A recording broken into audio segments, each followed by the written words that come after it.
जो इस बार सब्जेक्ट है वो स्विच गियर एंड प्रोटेक्शन है। ठीक है, और आज हम लोग पढ़ेंगे इंट्रोडक्शन ऑफ प्रोटेक्शन सिस्टम के बारे में। आपको करना क्या है, पहला स्टेप स्क्रीनशॉट ले लेने हैं। जब मैं आपसे कहूँगा स्क्रीनशॉट्स ले सकते हो या फिर नोट्स बना सकते हो पढ़ते समय, अपनी एक रफ कॉपी लेके बैठो साथ में या फेयर कॉपी जो भी है। सेकंड चीज़ क्या करना है आपको, जो भी आपने क्लास में सीखा है उसको क्या करना है, नोट्स तैयार करने हैं उसके। थर्ड, उसका रिवीजन करना है।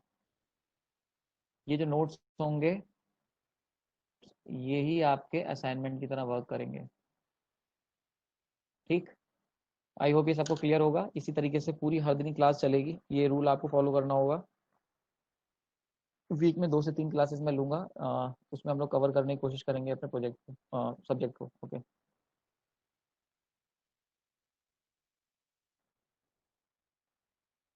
तो अगर बात करें स्विच गियर एंड प्रोटेक्शन की, ठीक है, तो switch gear and protection basically 2 parts में ये सब्जेक्ट आपका बांटा गया है। पावर सिस्टम का एक बहुत ही इंपॉर्टेंट सब्जेक्ट है ये। और अगर मैं बात करूं गेट के पर्सपेक्टिव से, तो गेट में इस पे 1 से 2 क्वेश्चन आ जाते हैं आपके, पावर सिस्टम का पार्ट है ये। ठीक, तो अगर आप लोग पावर सिस्टम से डील कर रहे हो और गेट में आप तैयारी करना चाह रहे हो पावर सिस्टम, तो अगर 10 मार्क्स का पावर सिस्टम आएगा तो 2 to 3 मार्क्स जो है वो स्विच गियर एंड प्रोटेक्शन आपको दे सकता है, और बहुत ईजी मार्क्स होते हैं। बेसिकली इसमें जिस पार्ट से क्वेश्चन आएगा वो मैं आप लोग को आगे आने वाले समय में बताऊंगा। तो जो लोग गेट की तैयारी कर रहे हैं उनके लिए इंपॉर्टेंट सब्जेक्ट है, बहुत ज़्यादा नहीं लेकिन फिर भी है। लेकिन हाँ, जो लोग यूपीपीसीएल की तैयारी करना सोच रहे हैं, ठीक, यूपीसीएल हो गया, या फिर अगर आप लोग एसएससी जेई की तैयारी करना चाह रहे हो, और इसके अलावा इसरो की तैयारी करना चाह रहे हो, बार की तैयारी करना चाह रहे हो, इन सब एग्जाम्स में, ये सारे के सारे एग्जाम्स में ये वाला सब्जेक्ट बहुत इंपॉर्टेंट है, मोस्ट इंपॉर्टेंट है ये।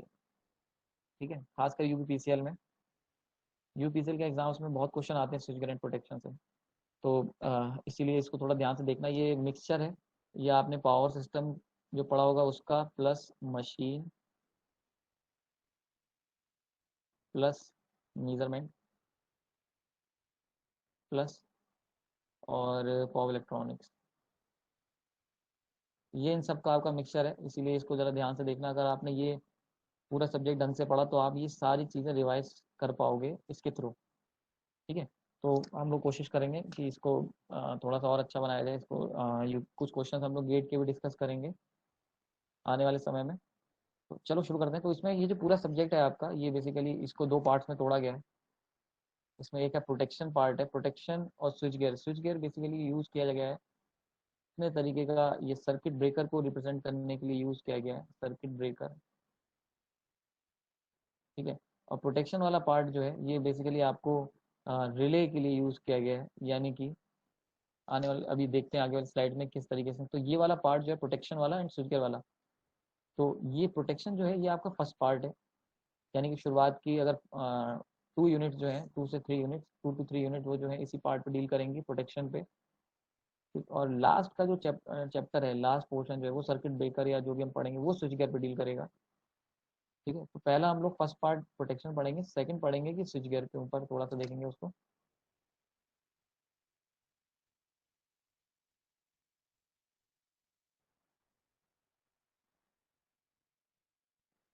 ठीक है, तो सबसे पहले बेसिक रिवाइज करते हैं अगेन, फॉल्ट्स। कोई पावर सिस्टम में हम सब्जेक्ट पढ़ क्यों रहे हैं, तो इन सब चीज़ों के लिए जो मेन चीज़ जिम्मेदार है वो है फॉल्ट। ठीक है, फॉल्ट्स जो होते हैं बेसिकली आपने अगर पढ़े होंगे, तो फॉल्ट को अगर मैं डिवाइड करता हूँ तो 2 कैटेगरी में डिवाइड होते हैं। एक होते हैं सिमेट्रिकल फॉल्ट, ये हल्का सा रिवाइज करा रहा हूँ, सिमेट्रिकल फॉल्ट, और एक होते हैं अनसिमेट्रिकल फॉल्ट। ठीक है, यहाँ पे सिमेट्रिकल फॉल्ट जो होते हैं इसको हम लोग लिखते हैं ट्रिपल एल फॉल्ट, और अनसिमेट्रिकल कई सारे होते हैं, एल जी होता है, एल एल होता है, एल एल जी होता है।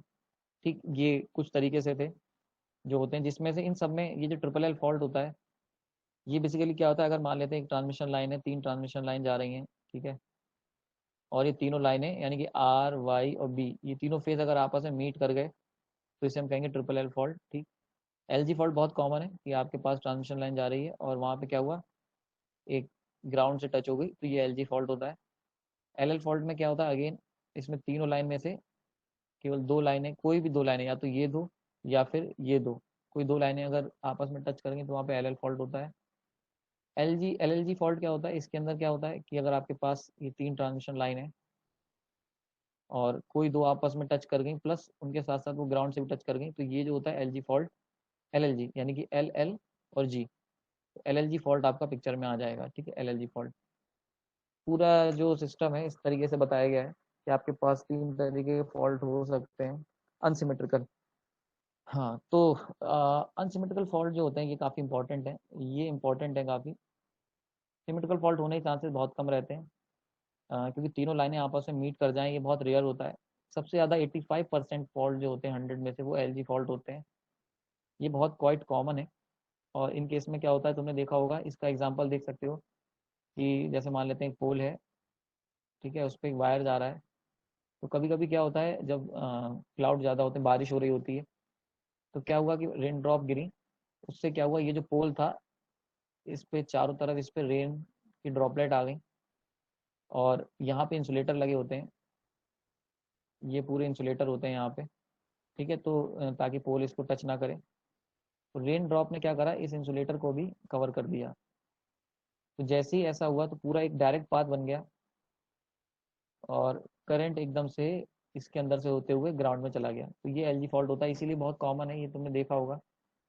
85% फॉल्ट जो होते हैं वो एलजी फॉल्ट होते हैं। एकदम से करंट जो होता है वो उसको ग्राउंड पाथ मिल जाता है बेसिकली। तो सोचो 220 वोल्ट की लाइन है, अर्थ जीरो पे, और यहाँ से तुमने एक वायर टच करा दिया, तो क्या होगा, 220 volt direct to 220, sorry volt बहुत कम कह रहा हूँ मैं, केवी में होता है, 11 केवी की लाइन होती है जो काफ़ी ज़्यादा पॉपुलर है। तो यहाँ पे 11 केवी मिनिमम वोल्टेज होता है, और हाईएस्ट जाओगे तो 700 400 केवी, 726 समथिंग, बहुत सारे होते हैं। एलजी का होता है, एलजी भाई बहुत कॉमन केस है, और आपने सिटीज़ में ये वाला केस बहुत देखा होगा तुमने, अपनी सोसाइटीज़ में आसपास देखने को मिलता है ट्रांसफार्मर के पास। तो रेनी सीजन में बहुत कॉमन हो जाता है। और अगर बात की जाए विंटर सीजन में, तो विंटर में भी इस तरीके से ये वायर है, ठीक है, और ये यहाँ पे इंसुलेटर लगे हुए हैं जो इस वायर को होल्ड किए हुए हैं। क्या हुआ, फॉग में यहाँ पे क्लाउड फॉग इकट्ठा हो गया, जैसे क्या हुआ एयर के अंदर, क्या हुआ, जो फॉग में बेसिकली क्या होता है, वाटर ड्रॉपलेट होती है, फॉग के अंदर वाटर ड्रॉपलेट होती है, तो उससे क्या हुआ, यहाँ पे जो एयर की डेंसिटी है वो बढ़ गई काफ़ी, उसमें ह्यूमिडिटी बहुत, ह्यूमिडिटी कह रहा हूँ, फॉग की डेंसिटी बहुत ज़्यादा है वाटर ड्रॉपलेट की। तो ऐसे में क्या होता है, यहाँ से डायरेक्ट ही ये जो होता है एक शॉर्ट सर्किट केस हो जाता है। ठीक, तो यहाँ से यहाँ डायरेक्ट जाने से फिर यहाँ से डायरेक्ट ग्राउंड में चला जाता है। तो ये काफ़ी कॉमन केस होता है, इसलिए सर्दियों में भी बहुत बार ऐसा देखने को मिला है। लेकिन रेनी सीजन में ये बहुत कॉमन होता है, क्योंकि रेनी सीजन में जो एयर होती है उसके अंदर ह्यूमिडिटी बहुत ज़्यादा होती है, ह्यूमिडिटी।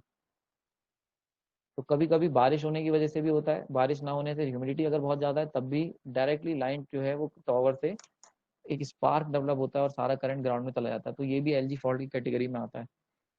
एलजी फॉल्ट का मतलब है कि एक लाइन इन्वॉल्व होगी, चाहे वो आर हो सकती है, वाई हो सकती है, या बी हो सकती है, कोई एक, और ग्राउंड इन्वॉल्व होगा। ठीक, तो इस तरीके से फॉल्ट हो जाते हैं। और फॉल्ट का नेचर क्या होता है, यहाँ पे अगर पहले तो ये बात होगी, फॉल्ट ये क्लियर हो गया होगा।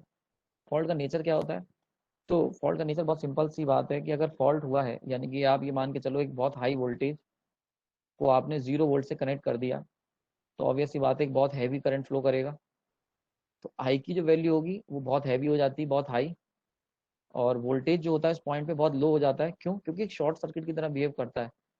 अगर आपने लाइन ली और इसे ग्राउंड से टच करा दी, ग्राउंड का वोल्टेज है 0, इस लाइन का वोल्टेज 220, तो जब इसको इससे टच कराओगे तो ये वाला जो पॉइंट होगा ये भी 0 वोल्ट पे आने की कोशिश करेगा, 0 आने को, लेकिन 220 से अपने वोल्टेज मेंटेन करने की कोशिश करेगा। तो होता क्या है कि इस पर्टिकुलर पॉइंट का वोल्टेज होता है बहुत लो हो जाता है, 6 वोल्ट 2 वोल्ट के आसपास, तो एकदम से वोल्टेज डाउन हो जाता है। तो पहली कैरेक्टरिस्टिक क्या है, करंट बहुत ज़्यादा होगा। दूसरी कैरेक्टरिस्टिक क्या है, वोल्टेज बहुत ज़्यादा डाउन हो जाएगा। ठीक है, समझ में आ रहा है। तो ये इस तरीके से हम लोग क्या करते हैं, वो हम लोग का फॉल्ट की कंडीशन होती है। रेजिस्टेंस की बात की जाए, resistance R equal to V upon I होता है, सब लोग जानते हैं। ठीक, तो R equal to V upon I, ये बहुत ज़्यादा हो गया और ये बहुत कम हो गया, तो रेजिस्टेंस की वैल्यू क्या होगी, ऑटोमेटिकली बहुत डाउन हो गई।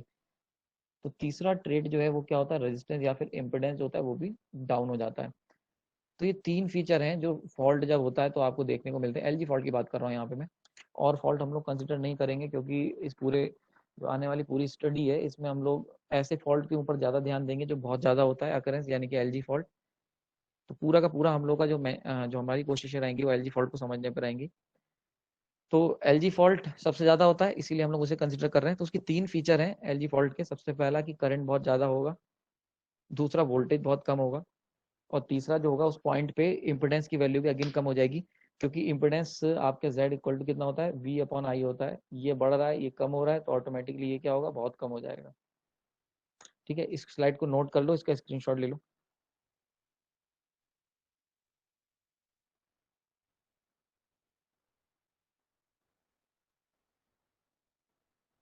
तो सेकंड पार्ट है नीड ऑफ प्रोटेक्शन, कि हम लोग को प्रोटेक्शन की ज़रूरत क्या है, अगर हम लोग प्रोटेक्शन नहीं करेंगे तो क्या होगा।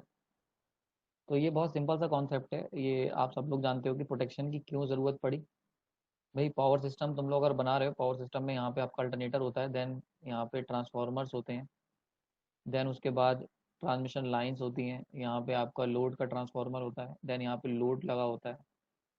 तो इस पूरे सिस्टम में अगर मान लेते हैं यहाँ पे फॉल्ट हो गया, तो ये फॉल्ट ना केवल इस पूरे पावर सिस्टम का पार्ट को डैमेज करेगा, बल्कि ये जो है आपका डिस्ट्रीब्यूशन साइड यहाँ पे भी डैमेज कर सकता है। तुम लोग देखते होगे अक्सर, अभी कई दिनों से लाइट नहीं आ रही थी, तो सारी सारी चीज़ें फॉल्ट ही होती हैं। तो एक पावर सिस्टम इंजीनियर जो होता है, उसका काम क्या होता है, उसका काम होता है कि फॉल्ट को बहुत ज़्यादा रिड्यूस कर देना, ताकि फॉल्ट की प्रोबेबिलिटी या फॉल्ट की परसेंटेज काफ़ी कम हो। ठीक, तो फॉल्ट की परसेंटेज को बेसिकली रिड्यूस करने के लिए हमें प्रोटेक्शन की ज़रूरत पड़ेगी, क्योंकि हम लोग अपने पावर सिस्टम के साथ एक खास बात और है। जैसे अगर बात की जाए, पावर सिस्टम आपका ऑलमोस्ट अप्रॉक्स 80% जो है वो ओपन में है, यानी कि एटमॉस्फेरिक इफेक्ट बहुत ज़्यादा है। वो एक ओपन सिस्टम है, तो यहाँ पे क्लाउड भी है, ठीक है, रेन भी हो रही है, विंड भी है, ठीक, विंड चल रही है, सन है, हीटिंग हो रही है। क्लियर हो रहा है। तो विंड है, सन है, क्लाउड है, रेन हो रही है, ठीक, लाइटनिंग हो रही है। ठीक है, तो ये सारी चीज़ें तुम्हारे पूरे पावर सिस्टम को बहुत ज़्यादा अफेक्ट करती हैं। और एक हम लोग अगर एक पावर सिस्टम इंजीनियर की बात करें, तो उसका काम होता है कि इस पूरे पावर सिस्टम को इंटैक्ट बना के रखना, स्टेबल रखना, कि ताकि कोई भी डिस्टरबेंस या कोई भी चीज़ें जो हैं, जो आउटर एनवायरमेंटल कंडीशन है, उसे अफेक्ट ना कर पाए। ये होता है एक्सटर्नल। एक्सटर्नल ये बात कर रहा हूँ मैं एक्सटर्नल डिस्टरबेंसेस की, एक्सटर्नल डिस्टरबेंसेस। ठीक है, कुछ होते हैं इंटरनल डिस्टरबेंसेस। इंटरनल डिस्टरबेंसेस ये कौन से होते हैं, आपको याद होगा 2012 में जो ब्लैकआउट हुआ था। ठीक, ब्लैकआउट में बेसिकली पूरा सिस्टम शट डाउन हो गया था और ग्रिड हमारी बैठ गई थी। उसके पीछे रीजन क्या थे, इंटरनल डिस्टरबेंस थे, इंटरनल। इंटरनल डिस्टरबेंस, और वो कौन से होते हैं इंटरनल डिस्टरबेंसेस, इंटरनल डिस्टरबेंसेस आपके होते हैं लोड। लोड, ठीक, लोड यानी कि इलेक्ट्रिकल लोड की बात कर रहा हूँ यहाँ पे। तो बेसिकली मान लेते हैं आपका लोड प्रोफाइल कुछ ऐसे चल रहा है, एकदम से लोड राइज हुआ और फिर यहाँ चलने लगा, तो सोचो ये जो एकदम से स्टेप अप हुआ, इस पूरे सिस्टम पे बहुत ज़्यादा इफेक्ट डालेगा। भाई एक मान लेते हैं किसी की शादी है, तो एकदम से बहुत ज़्यादा लाइटें उन्होंने ओपन कर दी, ठीक है, तो लाइट जब ऑन करोगे, तो वो क्या करेगा, एकदम से बहुत ह्यूज अमाउंट ऑफ करंट और पावर की रिक्वायरमेंट होगी, पावर एंड करंट की। तो ऐसे में क्या होगा, अगेन ये पूरे पावर सिस्टम को बहुत ज़्यादा डिस्टर्ब करेगा। ठीक, तो ये बड़ा इंपॉर्टेंट है यहाँ पे, यानी कि इलेक्ट्रिकल लोड जो है, इलेक्ट्रिकल लोड, ये तुम्हारा है इंटरनल डिस्टर्बेंस। तो इलेक्ट्रिकल लोड्स जो होते हैं वो इंटरनल डिस्टर्बेंस में आपके पार्ट के आ जाते हैं। वहीं पे जो हीटिंग इफेक्ट है, या फिर जो रेन का इफेक्ट है, लाइटनिंग है, विंड है, ये सारी की सारी चीज़ें आपके एक्सटर्नल डिस्टर्बेंसेस में आ जाते हैं। तो एज एन इंजीनियर, अगर आप एक इंजीनियर हो, तो आपका काम क्या है, आपका काम है अपने पूरे पावर सिस्टम को एक शील्ड में अंदर रखना, एक ऐसी शील्ड बनाना जिससे क्या हो, कि पावर सिस्टम जो है वो इन सब तरीके के डिस्टर्बेंसेस से बचा रहे। जैसे वो एशियन पेंट का आता है कि आपकी दीवारों को खराब ना होने दे, तो इसी तरीके से ये क्या है कि पावर सिस्टम में आपका काम क्या है, शील्ड की तरह उसको प्रोटेक्ट करना और उसको बचा के रखना। और उसका जो ऑपरेशन है, रेगुलर ऑपरेशन, रेगुलर ऑपरेशन मतलब क्या हुआ, 50 हर्ट, ठीक, और आपके घरों के पास होम वालों को जाए 220 वोल्ट, सप्लाई पूछा जाए तो 11 kV, ट्रांसमिशन पूछा जाए तो 7 जो भी है 440 या 33 kV, जो भी आपका ट्रांसमिशन चल रहा है हाई वोल्टेज लाइन का। तो ये सारी चीज़ें मेंटेन रहे। ठीक है, तो इन चीज़ों को मेंटेन करने का कहा जाता है कि नॉर्मल ऑपरेशन, इसे हम लोग कहते हैं नॉर्मल ऑपरेशन, नॉमिनल ऑपरेशन। ठीक है, तो नॉर्मल ऑपरेशन, तो नॉर्मली क्या होना चाहिए, ये चीज़ आपको मेंटेन करनी है। अगर ये चीज़ें सही हैं तो आप लोग कहोगे कि आपका सिस्टम जो है वो स्टेबल चल रहा है। ठीक, तो ये पावर इंजीनियर जो होते हैं, ट्रांसमिशन पावर सिस्टम के जो इंजीनियर्स होते हैं, उनका मेन मोटो यही होता है कि एक सिस्टम को प्रोटेक्ट करना। तो अब हम लोग कैसे ये कर सकते हैं? अभी तक आपने अल्टरनेटर कैसे काम करता है ये सीख लिया, आपने ये भी सीख लिया कि तुम्हारा पूरा पावर सिस्टम कैसे काम करता है। अब हम बात करेंगे कि ठीक है, सब कुछ है, सब कुछ काम कर रहा है, पर वो कितनी देर तक सही से काम कर पाएगा, उसके लिए हमें क्या करना पड़ेगा, कैसे हम उसको लंबे समय तक सही से काम करवा सकते हैं। तो इसीलिए यहाँ पे कॉन्सेप्ट आता है कि नीड ऑफ प्रोटेक्शन। तो प्रोटेक्शन की जरूरत क्यों है? क्योंकि अगर आप प्रोटेक्ट नहीं करोगे तो आए दिन आपके पास समस्या खड़ी रहेंगी, हर दूसरे दिन कोई ना कोई डिस्टरबेंस आता रहेगा, कभी बारिश हो जाएगी, कभी हीटिंग हो जाएगी, कभी विंड चल जाएगी, लाइटें टूट जाएंगी, लाइनें। तो उसके लिए प्रोटेक्शन, उनको प्रोटेक्ट करना बहुत जरूरी है, उनके ऑपरेशन को। ठीक है। नेक्स्ट इंटरनल, यानी कि इंटरनल डिस्टर्बेंसेस की बात की जाए तो यहाँ पे लोड कभी चेंज हो जाएगा, कभी एकदम से हरियाणा का लोड ज़्यादा हो जाएगा। मान लेते हैं अब अयोध्या में राम मंदिर की अगर ओपनिंग हो रही है तो वहाँ पे बहुत ज़्यादा लाइट की ज़रूरत है। ठीक है, कहीं दिवाली है तो एकदम से लाइट की ज़रूरत सभी स्टेट्स में आ जाएगी, बहुत ज़्यादा होती रहती है। तो ये आ जाते हैं इंटरनल फॉल्ट या इंटरनल रिक्वायरमेंट आ गए। तो एकदम से लोड जो होता है इलेक्ट्रिकली, मतलब कोई भी बाहर सब कुछ सही है लेकिन अंदर से एकदम से डिमांड आ जाती है, हाई डिमांड। सिस्टम को बचाना बहुत ज़रूरी है। ठीक, तो ये भी प्रोटेक्ट करना सिस्टम को बहुत ज़रूरी है। इसका स्क्रीनशॉट ले लो, अगर नोट्स बना रहे हो तो नोट्स बना लो, 1 मिनट दूंगा। ओके, तो आगे चलते हैं। नीड ऑफ प्रोटेक्शन हम लोग का पूरा हो गया। पता है कि सर्किट ब्रेकर और रिले, ये दो टर्म अब आप लोगों को पूरे सब्जेक्ट में सुनने होंगे, और इस पूरे सब्जेक्ट के बारे में जो भी चीज़ें हैं ये आपकी सर्किट ब्रेकर और रिले के आसपास ही रोटेट होंगी। तो तो बेसिकली अगर मैं इसको समझने के लिए हमें अपने आप को समझना होगा, ये पूरा जो सिस्टम डिज़ाइन किया गया था, इसके पीछे जो कॉन्सेप्ट था बेसिक, वो ये था कि अगर मान लेते हैं कहीं पे आग लगी हुई है, ठीक है, एक वायर में, और यहाँ तुम खड़े हो, तुम क्या करोगे? सबसे पहले सेंस करोगे। सेंस करने के बाद क्या करोगे? तुम दौड़ के जाओगे और यहाँ पे स्विच होगा, उस स्विच को ऑफ करोगे। ठीक है, स्विच ऑफ करोगे। ये दो काम हम लोग करेंगे। अगर मैं फॉल्ट देखूंगा कहीं पे हो रहा है या कोई एबनॉर्मल कंडीशन है, फॉल्ट का बेसिकली एक और मतलब भी होता है, फॉल्ट का मतलब होता है एबनॉर्मल कंडीशन। नॉर्मल कंडीशन, ठीक है।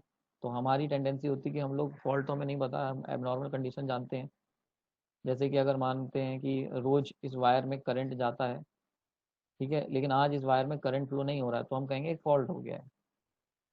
ठीक है, तो बेसिकली जब भी कभी एबनॉर्मल कंडीशंस होंगी, यानी कि other than set values, other than set values, तो क्या होगा ऐसे में? वो उनको हम लोग एक फॉल्ट की तरह काउंट करेंगे, और इसको हम लोग क्या कहते हैं? फॉल्ट हो रहा है। ठीक, तो अब बात की जाए यहाँ पे कि किस तरीके से ऑपरेशन हो रहा है। तो अगर बात की जाए इसमें, ये अगर हमारे पास यहाँ पे अगर सेंस करने का जो ऑब्जेक्ट होता है, यानी कि फॉल्ट हुआ है और उसे सेंस करना है, तो ये जो चीज़ है, यानी कि जो ब्रेन है हमारा, जो ब्रेन होता है, इससे हम लोग सेंस करते हैं। ये काम अगर मैं मशीन से कराना चाहूँ तो मशीन में इस टर्म को कहते हैं रिले। रिले, यानी कि ब्रेन का जो रोल है वो रिले प्ले करेगी, और जो हमारे हाथों का काम है, यानी कि जो हम दौड़ के गए और स्विच ऑफ कर दिया, ये जो रोल है, स्विच ऑफ है स्विच ऑन करने का जो रोल है, ये काम करेगा सर्किट ब्रेकर। ठीक, तो यानी कि अगर कभी भी एबनॉर्मल कंडीशन दिखेंगी, ठीक है, और एबनॉर्मल कंडीशन, अच्छा, ब्रेन जो है हमारा, अगर उससे बात की जाए, एक बच्चे से बात की जाए, अगर मान लेते हैं एक चाइल्ड से, ये चाइल्ड से बात करता हूँ मैं। ठीक, तो चाइल्ड से पूछोगे तो उसका ब्रेन डेवलप नहीं होगा, तो उसे नहीं पता कि यहाँ पे अगर कहीं आग लगी है तो क्या करना है।